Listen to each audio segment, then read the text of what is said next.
अस्सलाम वालेकुम, मैं हूं इस्माइल और आप देख रहे हैं स्मैश कोड। जैसा कि हमने रिएक्ट जेएस की प्लेलिस्ट शुरू की हुई है और हमने उसकी इंपॉर्टेंस भी देख ली है और हमने ये भी देख लिया कि हमारे करियर के लिए वो इतना ज़रूरी क्यों है। तो आज के इस लेक्चर में हमने उसका सेटअप करना है आपके लैपटॉप के ऊपर। या हमने आपके लैपटॉप में क्या क्या चीज़ें इंस्टॉल करनी है, कैसे उसको रन करना है, कौन सी पोर्ट पे हम काम करेंगे, ये सारी चीज़ें आज की इस वीडियो में हमने देखनी है।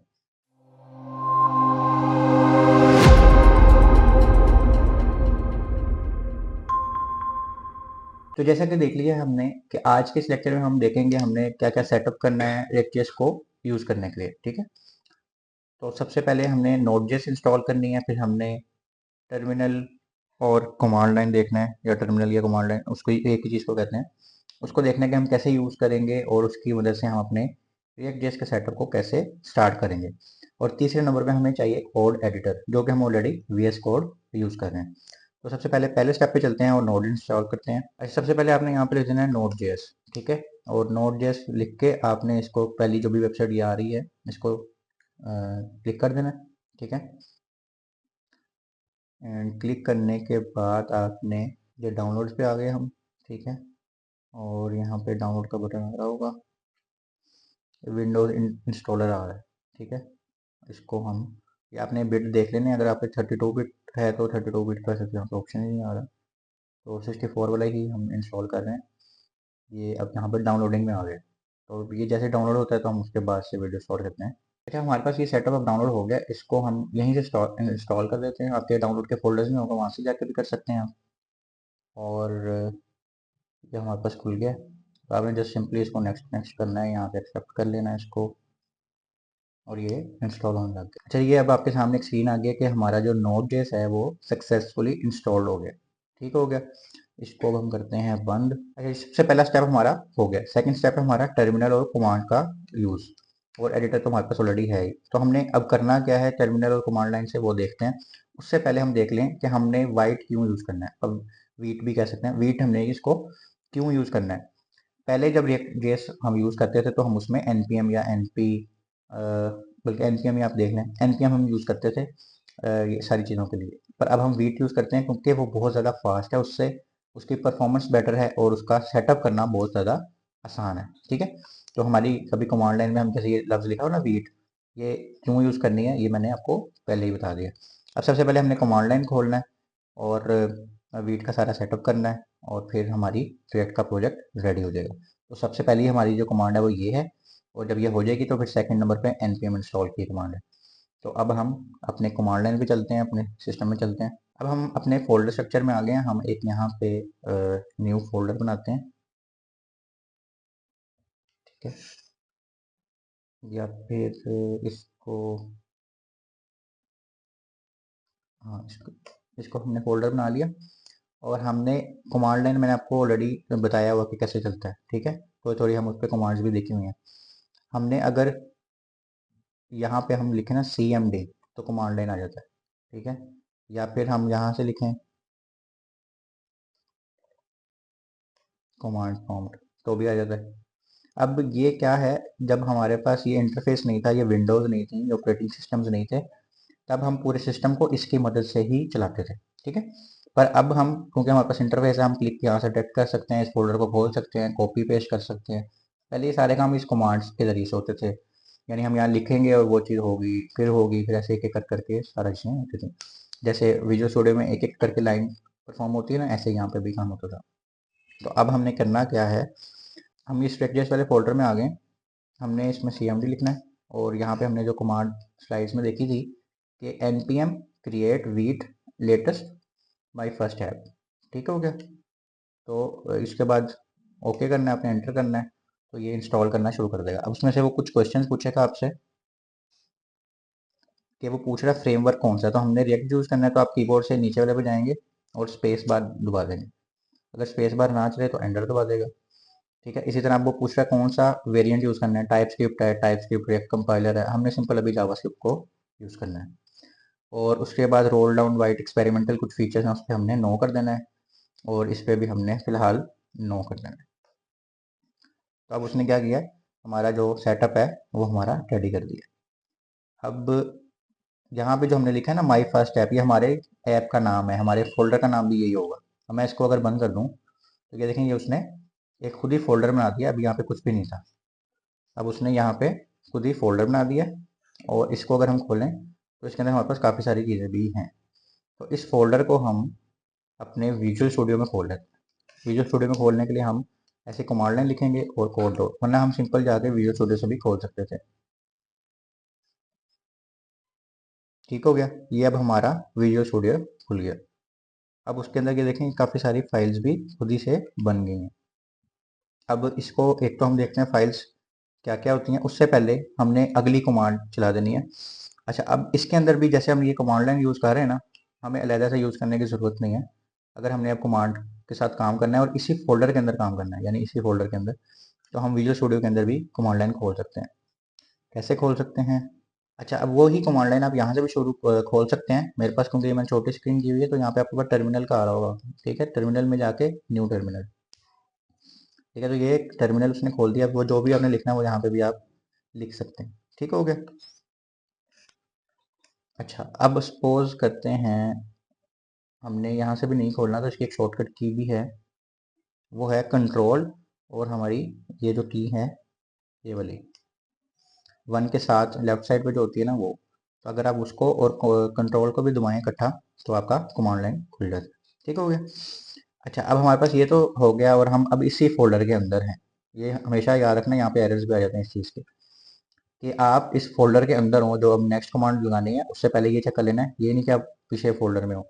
हम फोल्डर्स भी चेंज कर सकते हैं, उसकी भी अलग अलग कमांड होती है। मैं रिएक्टिव के फोल्डर में चले गया हूँ, उससे पीछे चलने तो मैं कोड के फोल्डर में चले गया हूँ। अगर आगे जाना है मैंने, तो मैं अब यहाँ पे फोल्डर का नाम लिखूंगा सी डी रिएक्ट, तो मैं भी रिएक्ट के फोल्डर में चले गया। यानी इसको कमांड लाइन को भी यूज़ करने का एक अपना सारा होता है। आप उसको आहिस्ता आहिस्ता वो आपको आ जाएगा। पर अभी हम डायरेक्ट खुल ही इस फोल्डर में गए हैं, तो अब हम इस फोल्डर में क्या करने लगे हैं, ये मैंने जस्ट वैसे एग्जांपल करके आपको दिखाई है। अच्छा, अब अगर हम चाहें तो हम यहाँ से भी अपना सारा काम कर सकते हैं और बाहर कमांड लाइन खोल के भी कर सकते हैं। तो अगर तो आपको यहाँ पे ना हो रहा हो तो आप वहाँ बाहर से भी कर सकते हैं, क्योंकि ऑथराइजेशन के कभी कभी मसले आ जाते हैं। तो हम यहाँ पे npm i या npm install लिख सकते हैं। अब ये यहाँ पे इंस्टॉलेशन शुरू कर रहा है, पैकेजेस वगैरह डिफरेंट डाउनलोड कर रहा है। जितनी देर में ये डाउनलोड कर रहा है, हम बाकी चीज़ें समझने की कोशिश करते हैं कि जो ये फोल्डर्स खुद ही बन गए, ये कैसे बन गए और इसमें क्या क्या है। तो सबसे पहले हमारे पास पब्लिक का फोल्डर है, उसमें ये एक एसवीजी है हमारी। ठीक है, जो हम जब अब अभी ऐप चलाएंगे तो आपको नजर आएगी ये कहाँ पे होगी। अच्छा, उसके बाद हमारे पास एक SRC फोल्डर है, सोर्स कहते हैं उसको। उसके अंदर एक ऑलरेडी फोल्डर है एसेट्स का। ठीक है, उसने खुद ही बना के दे दिया। उस पर एक रिएक्ट का आइकन है। इसका मोस्ट प्रोबेबली यूज केस ये है कि अपने इमेजेस और कोई भी एसेट होते हैं वो हम इसके अंदर सेव करते हैं।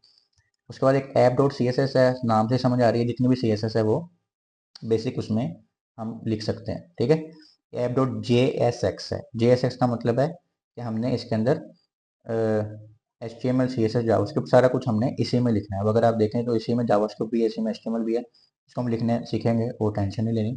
बस अभी मैं सिर्फ फाइल्स बता रहा हूँ। आपका जो मेन इस वक्त है ना, जिसके अंदर आप काम करेंगे, वो आपको क्रोम पे नज़र आएगा, वो app dot J S X है। ठीक है, उसके बाद आपके पास इंडेक्स की CSS फाइल है, वैसे ही main dot J S main की यानी फाइल है। अब ये जो मेन है ना, ऐप डॉट जेएस, इसके अंदर इनक्लोज हुई है। ये देखें, ऐप का ये कंपोनेंट बना हुआ है। जैसे मैंने आपको पिछली वीडियो में बताया था कि react component based set language है। तो ये ऐप का कंपोनेंट के अंदर जो होगा ना, जो हम लिखेंगे यहाँ पे, वो इधर मेन के अंदर आ रहा होगा खुद ही। ठीक है, हमने सिर्फ इसके लिखने की वजह से गिट इग्नोर है कि गिट के अंदर क्या नहीं डालना। और कन्फिग की फाइल है इंडेक्स डॉट एचटीएमएल, जहाँ पे सारी बाद में कंपाइल हो रही होती है हमारी JavaScript. Package dot JSON file है, जैसे मैंने कहा कि यहाँ पे ये पैकेजेस इंस्टॉल करेगा, तो वो पैकेजेस यहाँ पे लिखे जाएंगे, जो जो भी इंस्टॉल होता जाएगा ना। अभी तो हमने सिर्फ npm इंस्टॉल किया, हम एक एक करके लाइब्रेरी इंस्टॉल करेंगे और बहुत कुछ इंस्टॉल करेंगे। तो फिर वो सारे यहाँ पे लिखे हुए आएंगे और उनका वर्जन भी। अभी जैसे हमने Node.js इंस्टॉल किया है, तो वो कौन से वर्जन की इंस्टॉल हुई हुई है, यहाँ पे हर चीज़ यानी कि लिखी हुई आ जाती है। अब जैसे वीट हमने भी इंस्टॉल किया ना, ये उसका पैकेज आ रहा है 7.2.4। रीडमी फाइल है जो गिटहब पे भी हम यूज़ कर सकते हैं। ठीक है, और ये फिर वीट की कन्फिग फाइल है। अब यहाँ पे एक नया फोल्डर आपने देखा, मेरे बात करते करते ही डाउनलोड हो गया। ये हमारे नोड मॉड्यूल हैं, वो जो npm इंस्टॉल कर रहा है ना, वो हमारे नोड मॉड्यूल इंस्टॉल कर रहा है। ठीक है, जिसकी वजह से हमारी रिएक्ट की वेबसाइट या वेब ऐप कह लें, वो चलेगी। तो अभी जैसे ही ये इंस्टॉल हो जाते हैं, तो हम इसको फिर क्रोम पे चला के देखेंगे। अच्छा, अब हमने ये सारी चीज़ें कर ली हैं, अभी पीछे हमारे npm इंस्टॉल के पैकेजेस इंस्टॉल हो रहे हैं। तब तक हम देख लेते हैं ये सारा कि क्या सीन है। जब ये इंस्टॉल हो जाएंगे, जैसे मैंने अभी npm इंस्टॉल की कमांड दी है, जब हो जाएंगे तब हमने कमांड डालनी है npm run dev। इससे क्या होगा कि जो हमारी वेबसाइट है वो स्टार्ट हो जाएगी। ठीक है, हमने पहले ही बना दी और उसके बाद अब दूसरी npm इंस्टॉल कर दी, अब तीसरी npm run dev। अभी नहीं, जब हमारे इंस्टॉल हो जाएंगे पैकेज। स्ट्रक्चर मैंने आपको ऑलरेडी सारा क्लियर कर दिया कि जो सोर्स है उसमें हमारा सारा कंपोनेंट की सोर्स सोर्स कोड होता है हमारा सारा। ठीक है, उसके अंदर हम डिफरेंट कंपोनेंट बनाते हैं और उसके अंदर अपना सारा कोड स्टोर करते हैं। ऐप डॉट जेएस हमारा मेन कंपोनेंट है, रूट कंपोनेंट है, सारे कंपोनेंट्स वहाँ पर रेंडर होते हैं। मेन डॉट जेएसएक्स में भी हमारी एंट्री पॉइंट है रेंडर करने के लिए ऐप की एचटीएमएल डॉम का। और इंडेक्स डॉट एचटीएमएल हमारी रूट एचटीएमएल फाइल है। ठीक है, और पैकेज का भी मैंने बता दिया, सारे पैकेजेस हमारे होते हैं। उसके बाद जो हमारे मेन बेसिक एरर्स आते हैं वो भी मैं बता देता हूँ। जब हम ये बेसिक सेटअप कर रहे होते हैं उसके अंदर जो हमारे एरर आते हैं, एक तो हमारा ये JSX मैंने आपको बताया, जिसमें हम ऐसी HTML होती है जिसके अंदर ही जावास्क्रिप्ट हम लिख लेते हैं, उसको JSX समझाते हैं। ठीक है, उसमें UI क्रिएट करना काफ़ी हमें आसान होता है और जो वीट है वो ऑटोमेटिकली JS को कंपाइल कर लेता है ब्राउजर के अंदर, तो ये आपका जल्दी हो जाता है काम।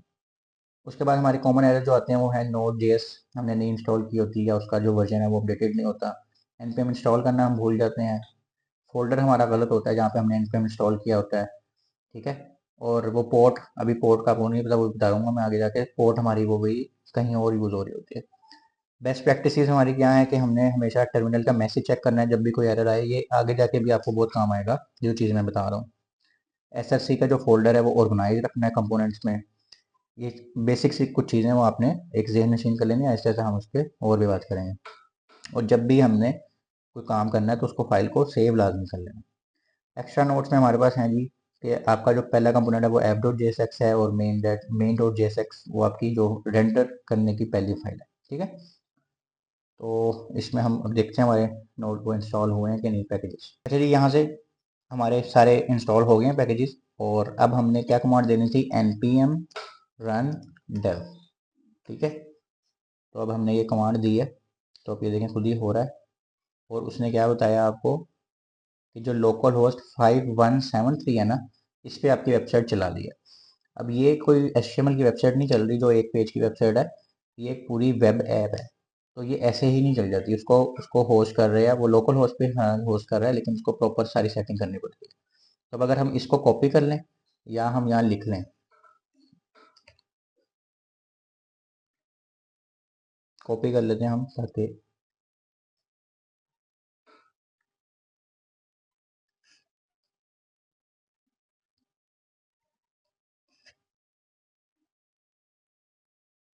तो ये देखें ये अब हमारी ऐप चल गई है।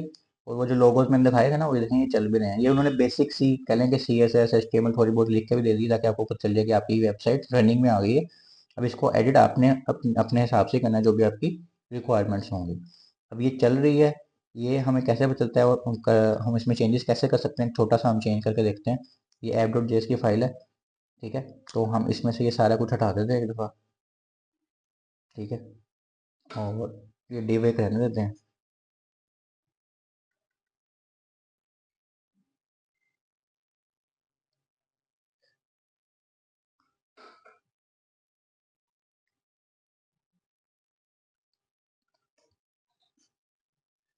या फिर हम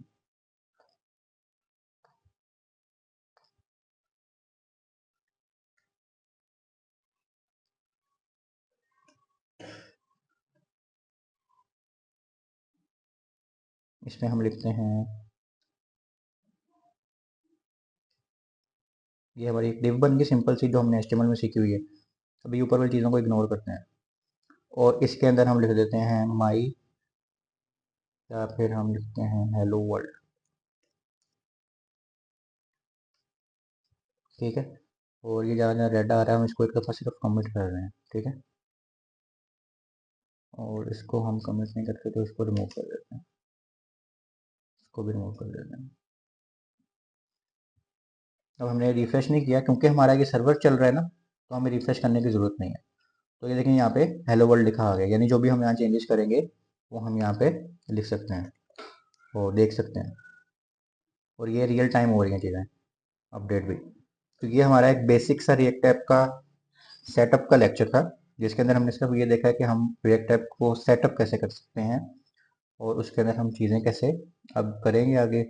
पूरी पूरी वेबसाइट्स बनाएंगे और एक एक करके चीज़ें देखेंगे कि वो कैसे हो सकती हैं। तो आपने अगले लेक्चर का वेट करना है, जो कि every Saturday 6 PM smash code के चैनल पे आएगा। और आपने ये चीज़ प्रैक्टिस भी कर लेनी है, जितनी अभी हमने की है उतनी प्रैक्टिस करके आपने नेक्स्ट लेक्चर देखना है, ताकि आपको उसकी समझ भी आए और आप आगे से आगे निकलते जाएँ। तो अपना बहुत सारा ख्याल रखिएगा, मिलते हैं अगली वीडियो में। अल्लाह हाफ़िज़।